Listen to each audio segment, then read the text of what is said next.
Hi, welcome to another episode of Start the Week with Wisdom. I'm your host, Bridget Burns with the University Innovation Alliance. I'm Doug Lederman from Inside Higher Ed.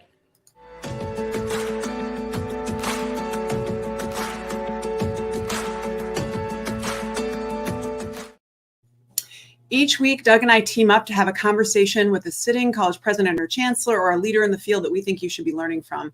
And today is going to be a very special episode because not only do we have a distinguished college president, but also someone who's expanding and thinking about their career in a way that I think is going to be helpful for our audience to imagine alternative ways to grow and evolve and to expand their impact. So very excited about this. And that's why we call it Weekly Wisdom. Weekly Wisdom, just so you know, is sponsored by Mainstay. So if you're not familiar, Mainstay is it's a retention platform that it used to be called Admit Hub. It's a student engagement retention platform that is most, in my mind, notably, it's used by Georgia State University, which is the campus that's eliminated race and income as a predictor of outcome. And the products they use are pretty impressive and ones that typically we trust. The thing about Mainstay is that it has helped Georgia State reduce their summer melt by 21%. And they also engage in a lot of peer-reviewed research. And in a separate study, they helped Georgia State retain 1,200 students that they would have lost. So if you want to learn more about Mainstay, check them out at mainstay.com. And we're joined this week by Chris Hauer, who's the Executive Vice President and Chief Operating Officer of Arizona State University. And he moved to that job after 2 college presidencies at Robert Morris University and Hampton-Sydney College. And, as Bridget said, a pretty unusual path, and we're going to talk to him today. So welcome, Chris. Thank you very much, Doug. And, I'm unusual for more reasons than just that. Yeah. There's so many. Yes. Years ago, we had you on the show for when you were the president of Robert Morris, and we talked about how you had also a distinguished military career prior to all of this. And you were also a college athlete. So you've really, you've done more than most people. And I just want you to talk us through this experience of, you're a very successful college president. You could just go on and be a president anywhere. That, you've done that job twice. But the decision to push yourself in this way of serving so many students, but from a different seat, I just think is so interesting. And we talk to us about what were you thinking, and not meaning what were you thinking, what were you thinking, but what were you thinking, and what were tell us about your headspace and what you were trying to accomplish. Thank you, Bridget and Doug. I'm really excited about being on the show again. And so the process was something like this. So I'd been at Robert Morris University for about 4 or 5 years in my board. Thank you to them. They extended my contract. So I had a 10-year contract, which is really affirming. COVID hits. That was a tough time for all of us, but we weathered that storm quite well. I'm very proud of our executive team. But I just had to take a step back and, like you said, Bridget, get into my sort of headspace and say, what do I want to do now? I can stay here at Robert Morris for several more years, at least hopefully, knock on wood, the contract played out that way. I had an opportunity and was heavily recruited to run and was actually asked to run a public university in the South, smaller than Arizona State, but of course, everything is smaller than Arizona State, but a really fine group of 5 university, which I will not name. And then there was this opportunity to come here. And as President Michael Crow does, you meet him and then he kind of collects people. And I had met him years ago on the Night Commission on Intercollegiate Athletics and stayed in touch. And I just remember getting a email, hey, Chris, let's talk. And all these things were happening in parallel. And finally, after many Zoom calls, we probably did 6 or 7 Zoom calls on Saturday mornings. It'd be, I don't know, maybe 6 o'clock in Phoenix time and maybe 9 o'clock Pittsburgh time. And we would just talk about and design with Jim O'Brien, his very trusted chief of staff and a dear, dear friend, and just say, when we say chief operating officer, this is what we mean. So ultimately I said, I'm in a point now where I can do work at a level of scope and scale and do some of the things that I wanted to do in Hampton-Sydney. I want to do at Robert Morris. We did well. And I say collective team effort, improving retention, improving diversity, improving outcomes, moving up in ranks, all these sorts of things. But at a scale that you could only be done in a place like Arizona State University. So just put it like this, and I'll stop at this point. and talking to my executive coach about the same thing was like, impacting the lives of 5,000 students to impacting the lives of 180,000 students, not to mention 350,000 learners that aren't even degree seeking. So I wanted that challenge. And as a former military person, the idea of moving up in command, moving over in a high level support position and back to the echelons of command is very common. So it was not that alien to me. I'm sure we all have a million questions. Doug, do you want to kick off? Well, but just on that last point. So like, I mean, there's kind of a careerism in higher education, like a lot of industries. And there is this sense that you're constantly moving sort of up, and so it sounds like, as you said, the military maybe a little bit different there. But so essentially you believe there was an opportunity to make more impact, even if the title was, quote, less impressive. Is that sort of how you're thinking about it? Well, I think my title is pretty impressive, Chief Operating Officer, Vice President. But anyway, it's funny though, in the world of higher education, Doug, in all seriousness, I remember I started off as an Associate Vice President. I said, eventually I'll start knocking off adjectives and I'll be the boss, right? Associate VP at Oklahoma, VP President. Right. That's what I'm Doug. No, 100%. So, but I was thinking about the fact that when I was named president at Hampton Sydney College in 2009, I was 39 years old, right? Most university presidencies work this way. You start off as a student, graduate student, assistant professor, associate professor, full professor, chair, dean, and still to this day, you look at the ACE analysis, American Council, usually a provost. A lot of people are not provost, but many come to that. And the average president is usually a 61-year-old white guy who has worked their way up, and then they serve on average for about 6 years. So I'm thought to myself, well, I've served as president for 13 years almost. I was named president when I was 39. I've served, like I said, more than 10 years, which is well past the average. And I thought to myself, I had nothing to prove, but lots that I want to do. So I kind of went to that headspace, Bridget, that Zen moment of Zen. And my wife said, okay, Chris, you've been the boss for a long time. You've been sitting at the head of the table. Are you ready for this? And I said, well, it's not about me, personally, about what I can do. And I will say that it's just the places I were before were outstanding. Even Oklahoma was outstanding, but just this place is just such a juggernaut. You were mentioning Georgia State. I mean, we're working with Georgia State. We're working with Michigan State. We're in University Innovation Alliance. I mean, the scope and scale of what we do overseas in China and India and the students that come here, it's just different. And, in a given day, I'm talking to people at, their propulsion lab. And the next day I'm talking to, the United Negro College Fund in a way where we can actually move the needle in a way that most institutions of higher education just simply can't do. So, I checked my ego at the door. I still have a little bit left. And I just said, this is the team I want to be on for now. And I've enjoyed being not just with Michael, but my other 5 executive vice presidents who are also outstanding. Well, and I agree. You have a big deal title. I was just at ASU earlier this week. I mean, again, more than 100,000 students, the range and depth of the work that now people report up to you. I'm curious about what it's been like because I have this experience of getting a chance to work with Michael Crow closely, and I learned a ton that none of which was traditional leadership stuff.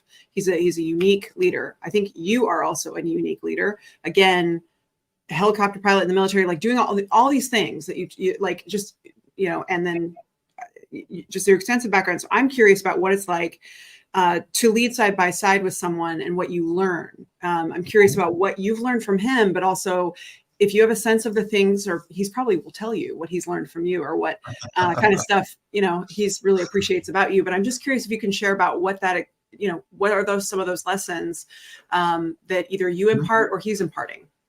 Yeah, there are a couple things about Michael, which are just really fascinating and very motivating. Is his intense focus on opportunity and access, right? The idea of our charter, we're going to judge ourselves by whom we include and their outcomes as opposed to whom we exclude, is something he wrote 22 years ago, but probably been thinking about for 20 years before that. In fact, I know the story. I won't relay it now. He tells me sort of how technology and science and opportunity and all that collided when like in 1969, he had a Eagle Scout a project he was working on, and some really interesting things happened in that period that really formed his idea about access and how technology can improve access and so forth. So the fact that he's so driven and focused on doing that and creating a paradigm that's truly an American university that would be democratic, not just on research like the Germanic model, not very purely elite like the British model,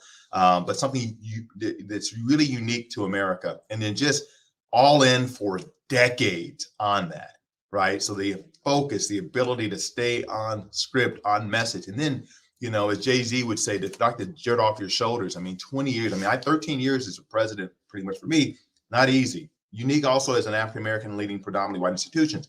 Michael, for 22 years, these are get punched in the nose type of jobs. The toughness, the grittiness, but the focus has been amazing.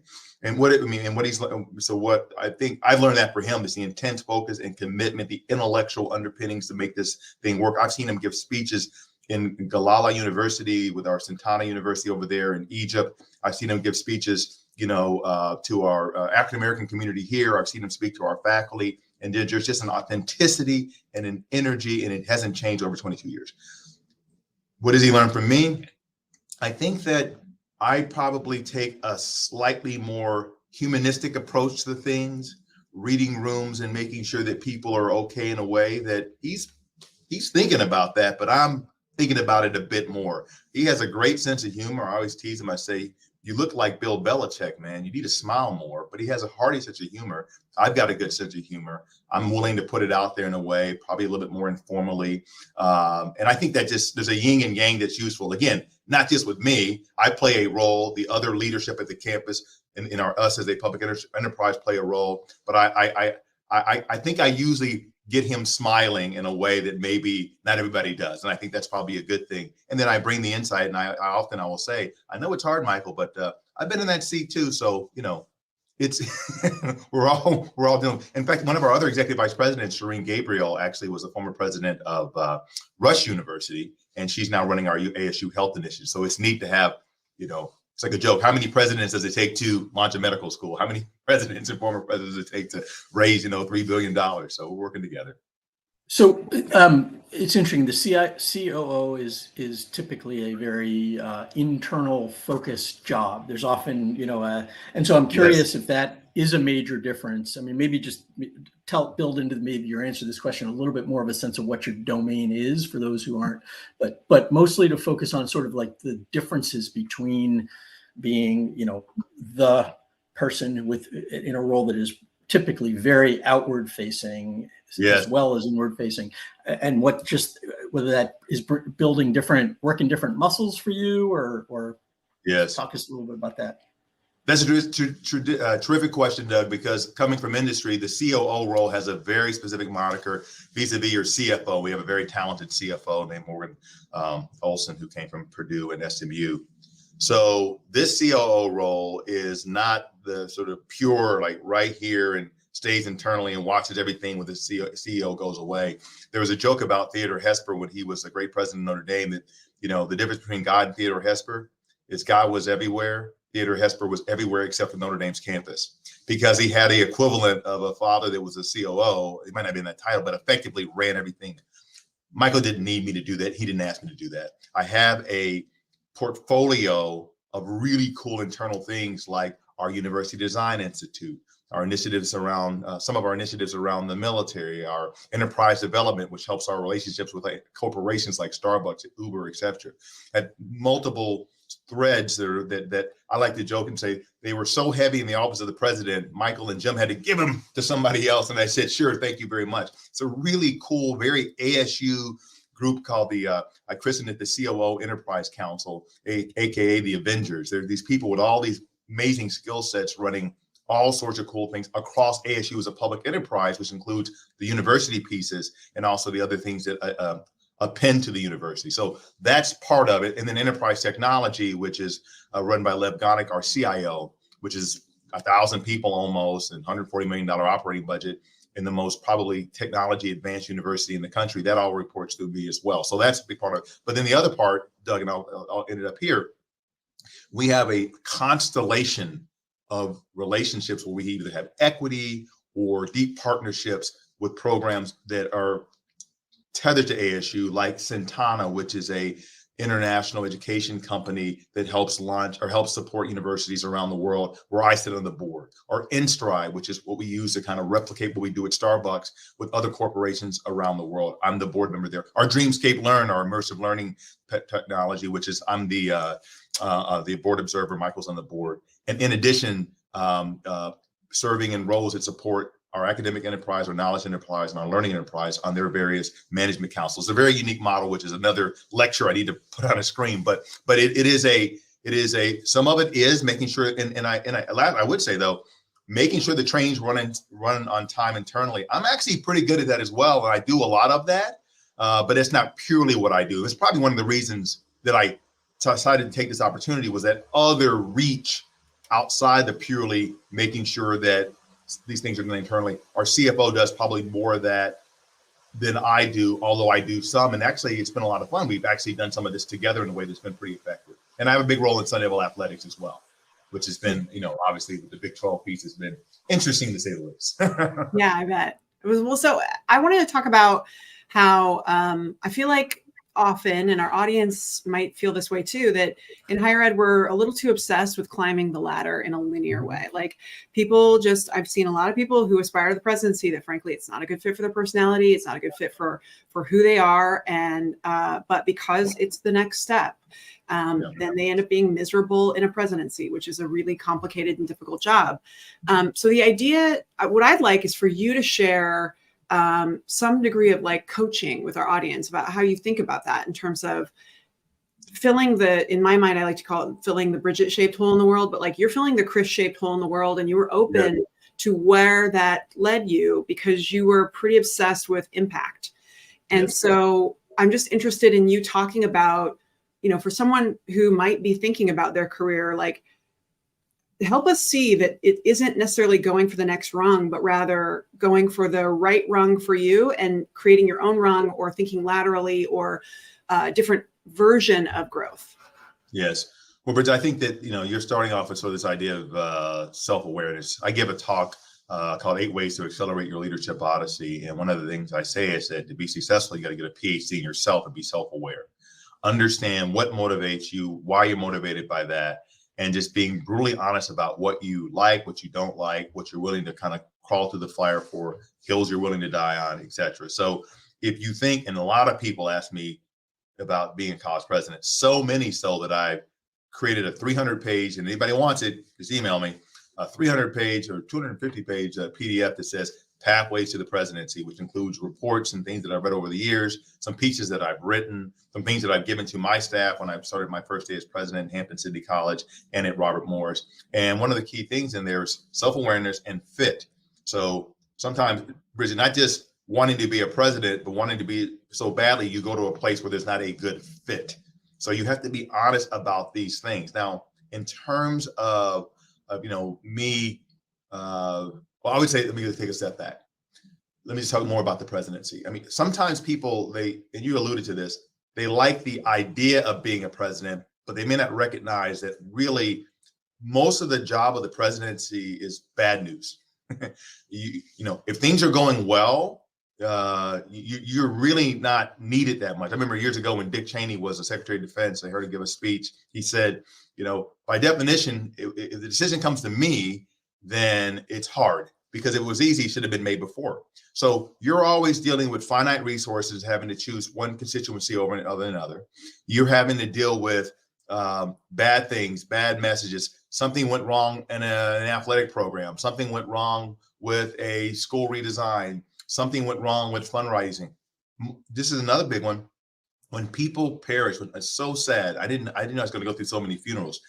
If your faculty, staff, students, if they pass, if their families, they pass, alumni, trustees, it's amazing. People think it's like I'm the president. I get to put on the presidential robes. that's a small part. So you have to spend a lot of time just dealing with people, making them okay as you kind of create the shared division. You can't knock them over the head with it. You have to hopefully be in a place that fits with your personality. So these are, just as importantly about, me moving around or whatever, is that if you think you want to be a president, make sure you look behind the curtain, because it is not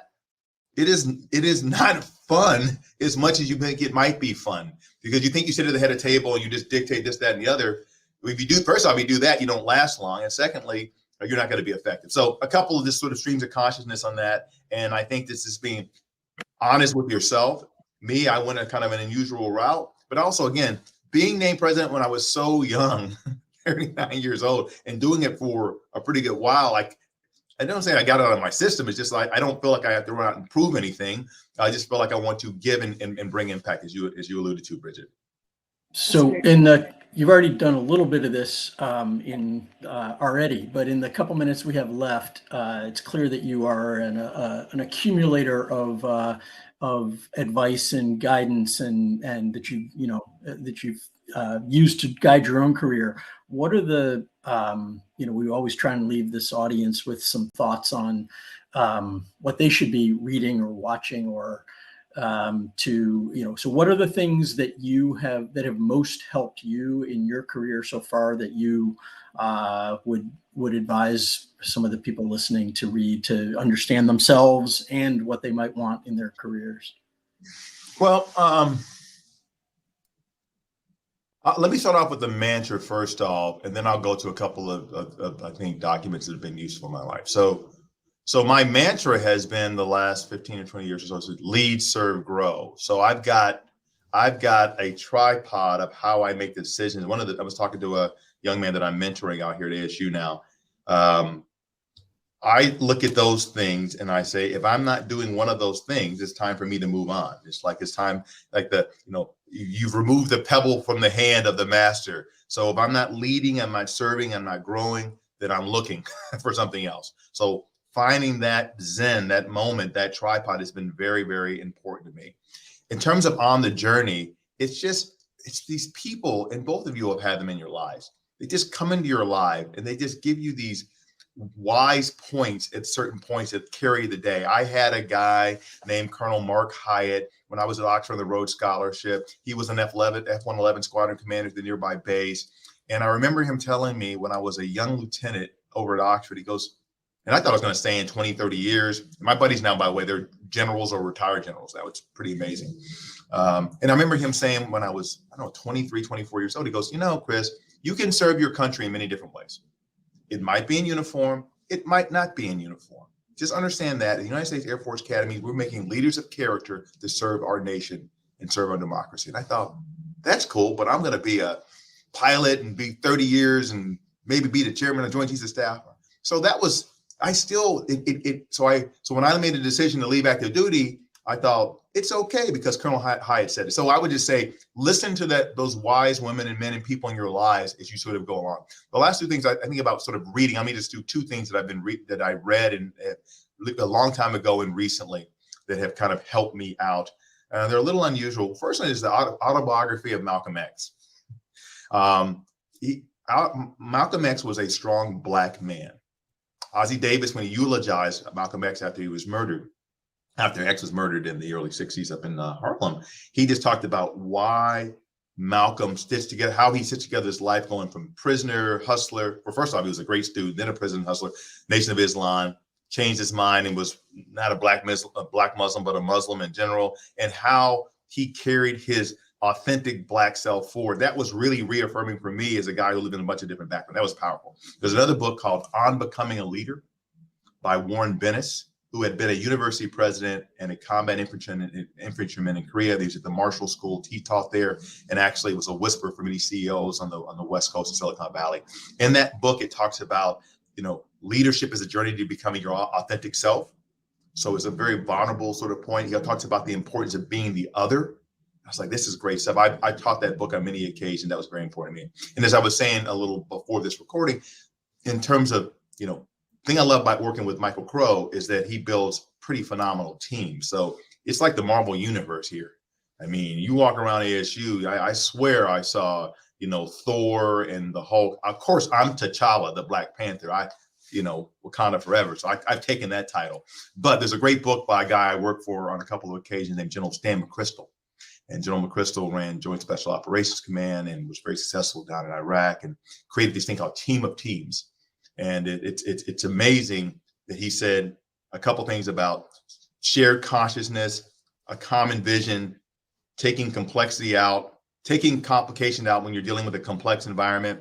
And he talked about the importance of this. He says, not every Navy SEAL needs to know every Army Ranger, and not every Army Ranger needs to know every Navy SEAL. But some Rangers need to know some SEALs, and some SEALs need to know some Rangers. And so he was running this operation where we had CIA, National Security Accounts, National Security Agency, Central Command, Joint Special Operations Command. And he wove that together using technology to get effective outcomes in a world where we're getting our butts kicked.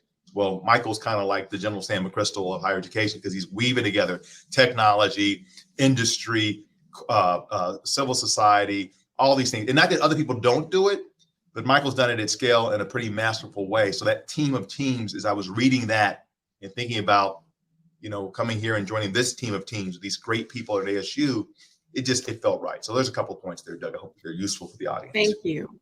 Wonderful. Thank you, Dr. Chris Howard. We have really appreciated having you here. Thanks for sharing your wisdom. And Doug, as always, thanks for being a great co-host. And we hope this has served you all as much as it served us today. And we'll see you next episode. Thanks.